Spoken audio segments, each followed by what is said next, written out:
Alright, so we'll finish up this practice test. So Descartes' rule of sign says the following. It basically says that you can tell how many positive or negative zeros are going to be by looking at how many times the sign changes. So for positive zeros, you just look at this function. This is a positive, and by the way, the sign changes refers to the coefficients, the numbers in front of the x's. So that's a positive 6, that's a negative 2, positive 45, negative 15, positive 21, negative 7. So it looks like there's one change, two changes, 3, 4, 5 changes. So that means the number of positive zeros could be 5, or it could be less than 5 by multiples of 2. So it could be 5, or 5 minus 2 would be 3, or it could be 3 minus 2, which is 1. So a positive number of positive zeros, well that means both of the, actually I shouldn't have crossed that last one out. The only one that we get rid of from that is this one. This one can't be right because they're saying 6, 4, 2, or 0. But A, B, and D are still live options, so we need to find out the number of negative zeros. Okay, how do we do it with negatives? Well, I'm going to rewrite that same function. And this time, instead of plugging in f of x, we plug in f of negative x, because we're trying to find negative zeros here. So we would have 6 times negative x to the 5th. And we would have minus 2 times negative x to the 4th. So I'm just going down the line, plugging in negative x for all those x's right there. Just move this over. And then we have minus 15x squared becomes minus 15 negative x squared. Plus 21 times negative x minus 7. So let's simplify this out. So a negative number to an odd power is going to be negative. That will be negative 6x to the 5th. But a negative to an even will be positive. So a positive number, positive x to the 4th times negative 2 will be negative 2x to the 4th. This one will be minus 45. This one is, this whole thing will be a positive, but times that negative 15 will be negative. This will be negative 21x, and this is minus 7, so let's count the changes. So that's negative, still negative, still negative, still negative, still negative, still negative. So actually, it never changed at all. That means the number of possible negative zeros would be none, because we never saw the changes. So actually, the only one that works for is A.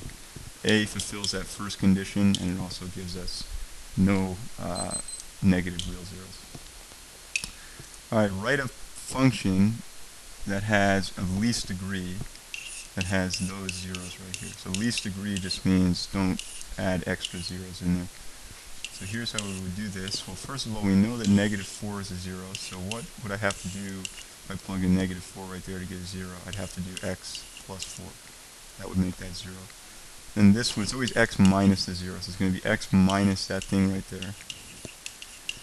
And then here's something we have to know, and this is why they tell us the least degree. What's the least degree that could have those zeros? It would have to be a degree of 3. And the reason why is because we have to know that if negative 3 minus I is a 0, its conjugate, which is negative 3 plus I, is also a 0.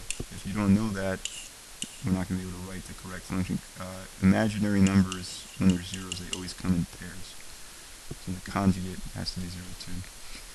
Okay, how do we clean this up now? So this x plus 4 is still going to stay the same. And let's just distribute the minus right here. So we have x minus negative 3 is like x plus 3, minus negative I is like plus I. Same thing right here. If we distribute that, we'd have x plus 3 minus I. And then this is kind of a mess to multiply unless we notice something. X plus 3 plus I, x plus 3 minus I, that almost looks like a difference of squares. Basically it is. So let's replace x plus 3 with a letter. Let's just call it the letter A. And replace that with the letter 2. We have x plus 4 times A plus I. We're going to have to replace the A at the end when we finish. But for now we can do this.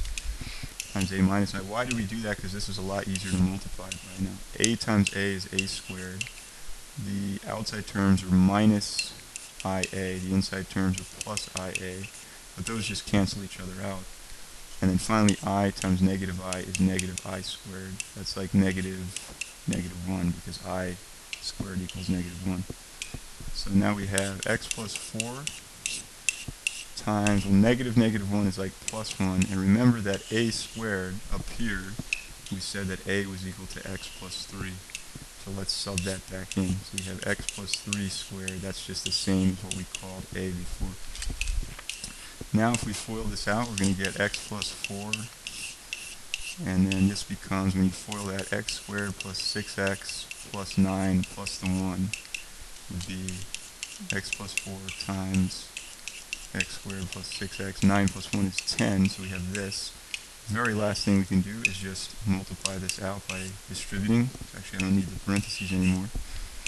If we distribute this out, if we distribute the x to each of these, we would get x times x squared is x cubed, x times 6x is 6x squared, x times 10 is 10x.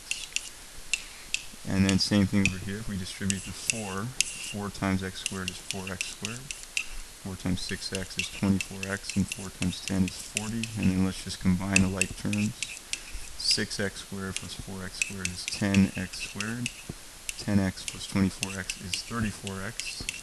And then finally we have that plus 40. So this right here is the function that has the zeros they gave us. X cubed plus 10x squared plus 34x plus 40 is the function that has those two zeros and actually the third one that they gave us. So there is, let's just make sure we got the right one. 10x squared, 34x, and 40. That's right. Okay, the possible rational zeros, the way that this works is rational zeros are factors of this number over factors of this number. So the factors of 20, well, we could have positive 1 times positive 20 or negative 1 times negative 20. So I'm just going to write plus or minus for all these. What else multiplies to 20? 2 times 10. So positive 2 or negative 2 times positive 2, negative 10. 3 doesn't go into it, but 4 does. So positive 4 times positive 5.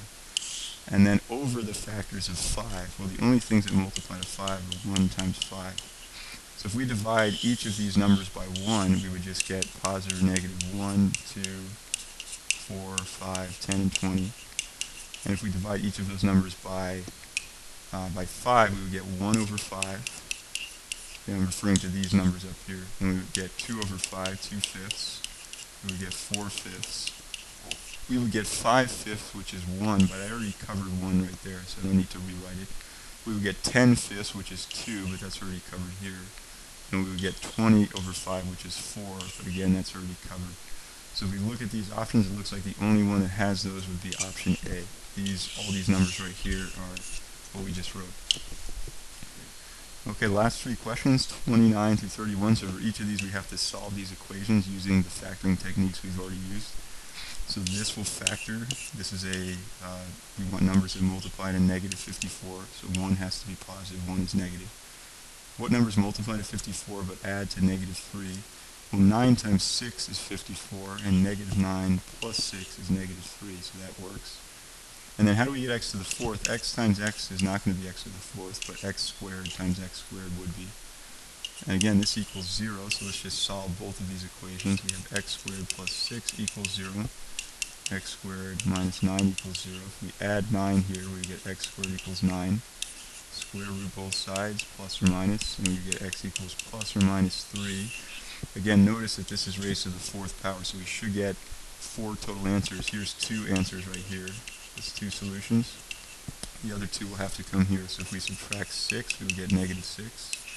Square root both sides, we would get, let me write it up here so we have more room, x equals plus or minus square root of negative 6, and that's the same as plus or minus I times root 6. So there's our other 2 solutions. Let's just check. And there it is. 3, negative 3, positive negative 3, plus or minus I root 6 is up there too. Okay, this one, since there's 4 terms, we need to do it by grouping. So if we look at these 2 terms, and x squared is what they have in common. So if we pull out an x squared from x cubed, we would get x. If we pull out an x squared from minus x squared, we get minus 1. And then how about the other terms? Well, we have 5x and 5. This clearly both have a 5 in common. 5x divided by 5 is x. Minus 5 divided by 5 is minus 1. Now, since these are a common factor, we can pull them into their own parentheses. And since these right here are sitting in front of the parentheses, we can pull them into their own. Okay, again, this equals 0, so we need to solve it. And if we look, we should get 3 solutions, because that's x to the third.